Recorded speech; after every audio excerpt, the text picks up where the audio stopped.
Citizens, it's that time. You are officially in the Alert Zone. Welcome to the Alert Zone TV. And welcome to another episode of the docu-series we do here at the Alert Zone called Never Again. I just want to say before we start, I appreciate everybody that tunes into these, that shares them. Even if you don't, I would prefer likes just to get the word out, but just being viewed is good. You know, the work's gonna speak for itself. In this episode, we're gonna talk about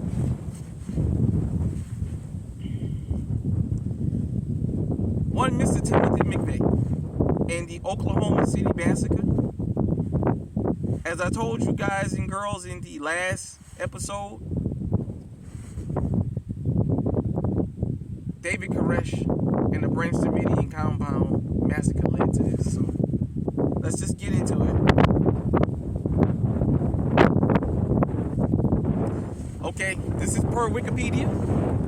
The Oklahoma City bombing was a domestic terrorist truck bombing the El Federal Building in Oklahoma City, United States of America, on April 19, 1995. The second anniversary of the end of the Waco siege.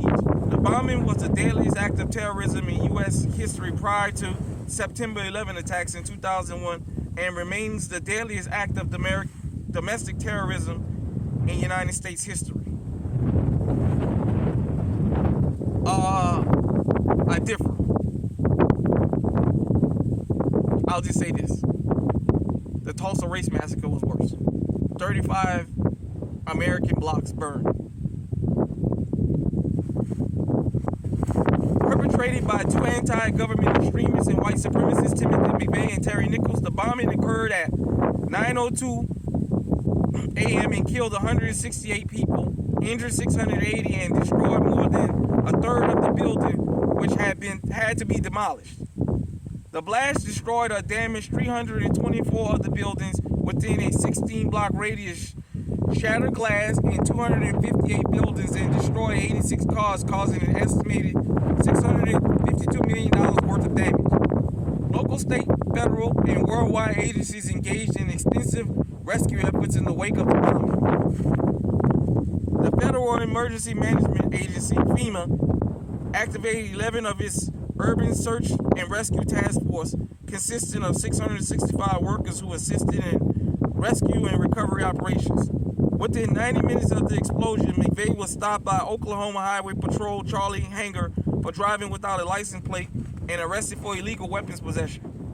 Forensic evidence quickly linked McVeigh and Nichols to the attack. Nichols was arrested, and within days both were charged. Michael and Laurie Forche were later identified as accomplices. McVeigh, a veteran of the Gulf War and a sympathizer with the U.S. militia movement, had detonated a Ryder truck rental full of explosives he parked in front of the building. Nichols had assisted with the bomb's preparation.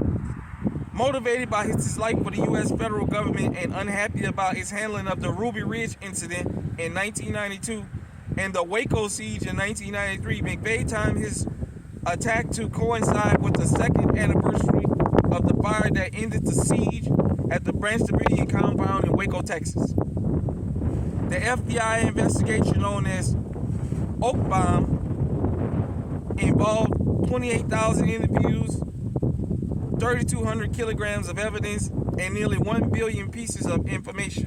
When the FBI raided McVeigh's home and found a telephone number that led them to a farm where McVeigh had purchased supplies for the bombing. The bombers were tried and convicted in 1997. Sentenced to death, McVeigh was executed by lethal injection June 11, 2001. At the U.S. Federal Penitentiary in Terre Haute, Indiana, Nichols was sentenced to life in prison. In 2004, Michael and Laurie Forche testified against McVeigh and Nichols. Michael Forche was sentenced to 12 years in prison for his failing to warn the United States government, and Laurie received immunity from prosecution in exchange for her testimony. In response to the bombing, the U.S. Congress passed Anti-Terrorism and Effect Death Penalty Act of 1996 with limited access to habeas corpus in the United States, among other provisions. It also passed legislation to increase the protection around federal buildings to deter future terrorist attacks. On April 19, 2000, the Oklahoma City National Memorial was dedicated on the site of the Mirror Federal Building, commemorating the victims of the bombing. Remembrance services and held every year on April 19th at the time of the explosion. So, you guys heard it. The Oklahoma City bombing, as we call it, we saw right after it happened. I happened to be at school watching it on TV. You know, at the time we had just got TVs in a lot of the classes and what have you. There's something Wikipedia didn't mention about the Oklahoma City bombing. There's a book called The Turner Diaries. The Oklahoma City bombing mirrored the Turner Diaries. For those of you who don't know, the Turner Diaries was a piece of anti-government, white supremacist book that was written. And it said that Timothy McVeigh got part of his idea of how to do this with the Turner Diaries. You know, there's documentaries and where they say the Oklahoma City bombing was a reenactment of the Turner Diaries. I'll leave that up to you. For those of you who've never heard of that book, Timothy McVeigh, after leaving the first Gulf War, did go around the country to different gun shows and things like that. And I remember when Timothy McVeigh was caught, he had a blank look on his face.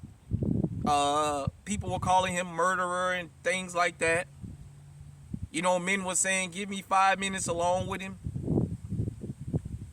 Whether he planned to get caught or not, Timothy McVeigh was faceless. His stare was blank. He never denied that he was the bomber. This happened in 1995, and then within 6 years of the bombing, he was already executed. He talked about it. There's interviews of him in prison. He talked about the bombing as though it was just another day in the office for him. It left a lot of people stunned.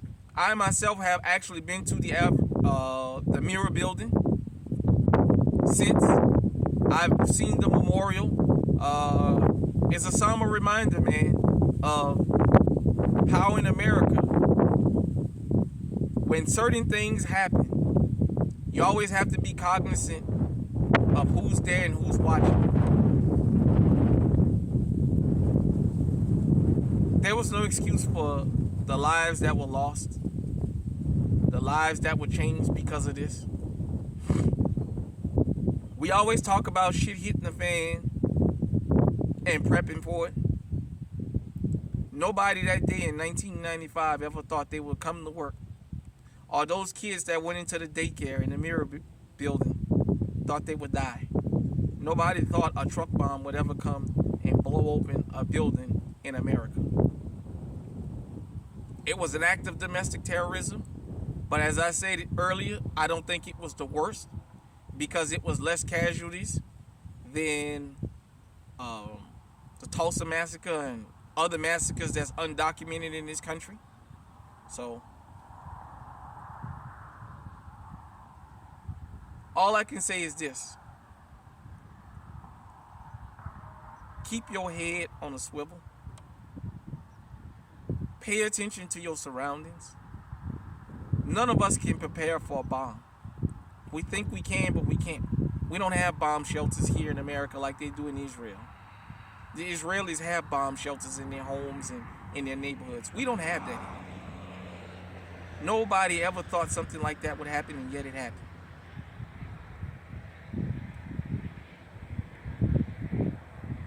The thing is, how many more Timothy McVeighs are there out there? There was thousands, millions of people in this country who didn't agree with Ruby Ridge and didn't agree with the Branch Davidian compound, the way that was set up and the way that was handled. This was a sad act. it was an act in which innocent people lost their lives.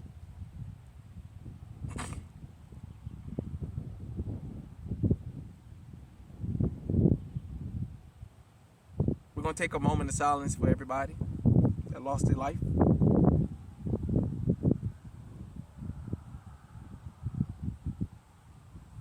That could have been your child, that could have been mine. When we talk about being pro-justice and not anti-law enforcement here, we support law enforcement as long as they for doing the right thing.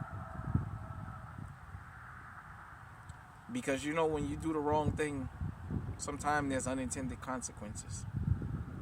And according to Timothy McVeigh, that's what the bombing was about. Whether you like what he said or not, he gave you the answer and the reason to why he did what he did. You don't have to agree with it. We as Americans have to learn that when we ask people a question on why they did something, we have to be ready to accept why they did it, whether we agree with the reason or not. I don't agree with the reason that he did it. I don't even think he should have did it, but he told us why. And if he was nice enough to tell us why and not take that to his grave, we as law-abiding citizens have to make sure that things like this don't happen again, so we don't trigger the next Timothy McVeigh. If you love the docu-series here, support it.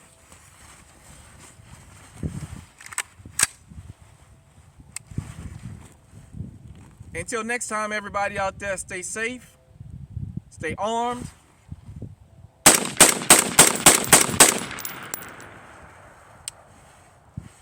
stay on high alert.